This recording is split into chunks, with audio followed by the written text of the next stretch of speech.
Hello বন্ধুরা, আজকে আমি আপনাদের পুর পটল করে দেখাচ্ছি। সকলেই পারবেন, খুবই সোজা। প্রথমে একটু সর্ষের তেল দিয়ে আমি একটু পটলটাকে নুন হলুদ মাখিয়ে একটু হালকা শ্যালো ফ্রাই করে নেব।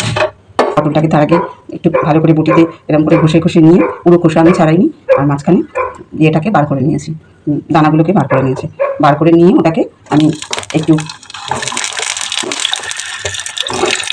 আমি একটু করেছি, এই দানাগুলোকে আর যে থাকে সেটাকে আর চিংড়ি মাছ দিয়ে এটা পুর তৈরি করে দিই। হালকা হালকা লাল লাল মতো হয়ে এসছে। এবার আমি এটাকে তুলে নেব।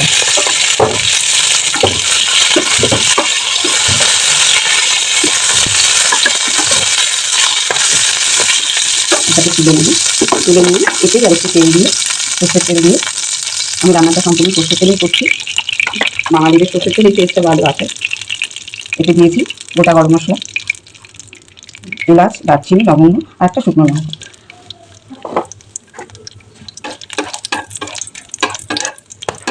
এটা দিয়ে আমি পুরটাকে তৈরি করে দিই।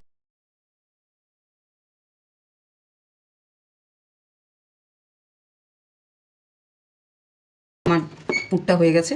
এবার আমি পুরটাকে ঢুকিয়ে নেব পটলের মধ্যে।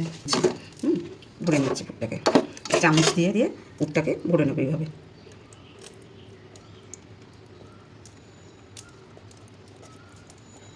যে যেরমভাবে পারবেন সুবিধা হবে করবেন, এরমভাবে করবেন। যদি হাত দিয়ে পারেন, একটু গরম তো, হাত দিয়ে করতে পারলেই ভালো, কিন্তু যেহেতু গরম একদম এক্ষুনি করলাম, একটু ঠান্ডা হয়ে গিয়ে করলে সুবিধা হবে। একটু সর্ষের তেল দিয়ে দিলাম,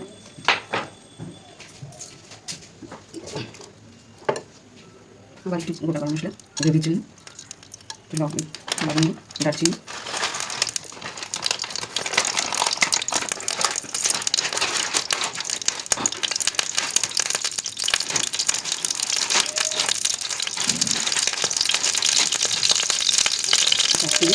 একটু রাতের খাবার দিয়ে দেবো।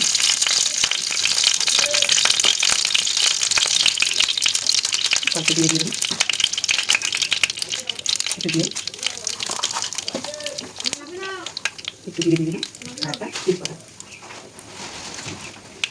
একটু তেজপাতা,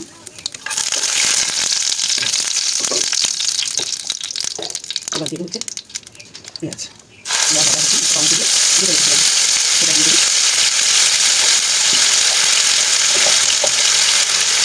একটু লঙ্কা দিয়ে এবার আমি ভাজি, একটু হলুদ দিই, একটু হলুদ দিলাম, একটু চিকেন মশলা হবে, একটু দিয়ে দিই, আর দিয়ে দিই দিলাম।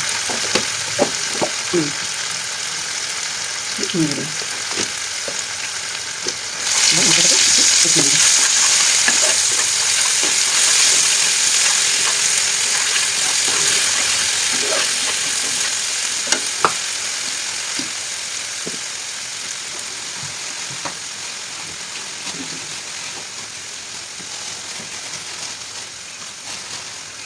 যতক্ষণ মশলাটা ইয়ে হচ্ছে করছে, তার মধ্যেই আমি একটু জল দিয়ে একটু আটা ইয়ে করে নেবো, মুখটাকে আটানোর জন্য। ওগুলো পটলে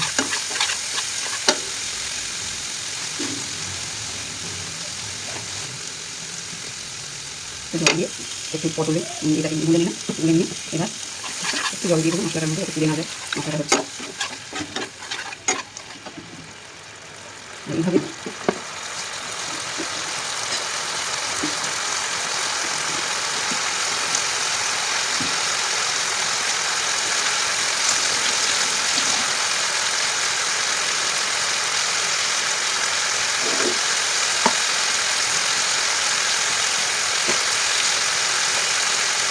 এইভাবে একটু মুখটাকে এর মধ্যে ধরে এর মধ্যে একটু মুখটাকে রাখতে নিতে হবে। এর মধ্যে ধরে না দিলে মুখটাকে একটু রাখতে নিতে হবে, যাতে না খুলে যায়। দেখুন দিয়ে দিচ্ছি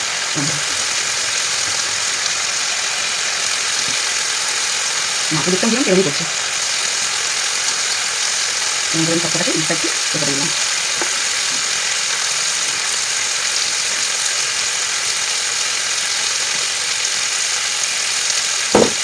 এবার মশলাটা কত তুলেছে, আমি একটু তাড়াহুড়ো করে করছি, আপনারা একটু ধৈর্য ধরে করুন, ভালো করতে করতে হয়।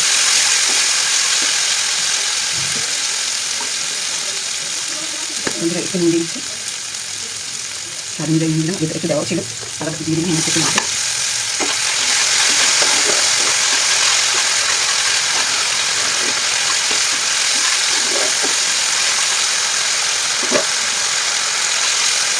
সামান্য জল দেবো, সামান্য হয়।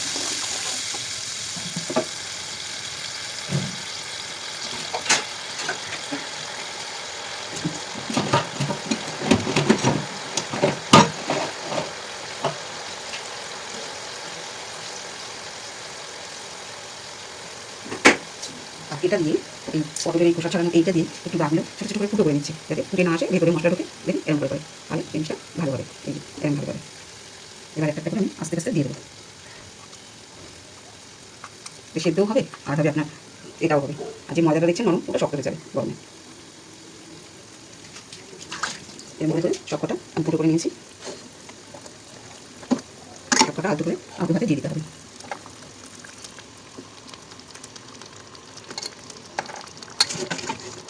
যে কুটটা ছিল এক্সট্রা যে কুটটা ছিল বন্ধুরা, সেই কুটটা আমি এর মধ্যে দিয়ে দেবো, তাতে টেস্টটাও ভালো হবে আর গ্রেভিটাও একটু এ হবে।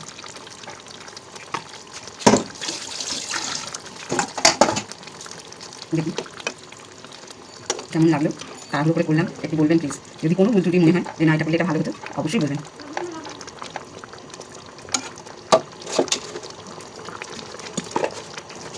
একটু চিনি দিতে হবে, চিনি না দিলে সব কিছুতে একটু চিনি দিই, কারণ টেস্টটা একটু ভালো হয়, কালারটাও আসে, তাতে একটু চিনি দিই।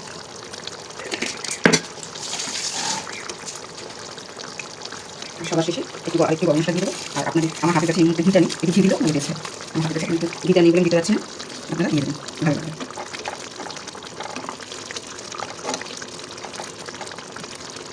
পটলগুলো সেদ্ধ হবে, পটলটা একটু ভালোই ছিল, পটলটা একটু সেদ্ধ হয়ে যাবে, একটু দিয়ে দিচ্ছি, তাড়াতাড়ি সেদ্ধ হয়ে যাবে। ব্যাস আমার হয়ে গেছে পটল। কেমন লাগলো আপনাদের শেয়ার করে, কমেন্টস করে আমাকে জানাবেন। ভালো লাগলে আমি আবার আপনাদের সাথে আসবো। আমি সর্বাণী।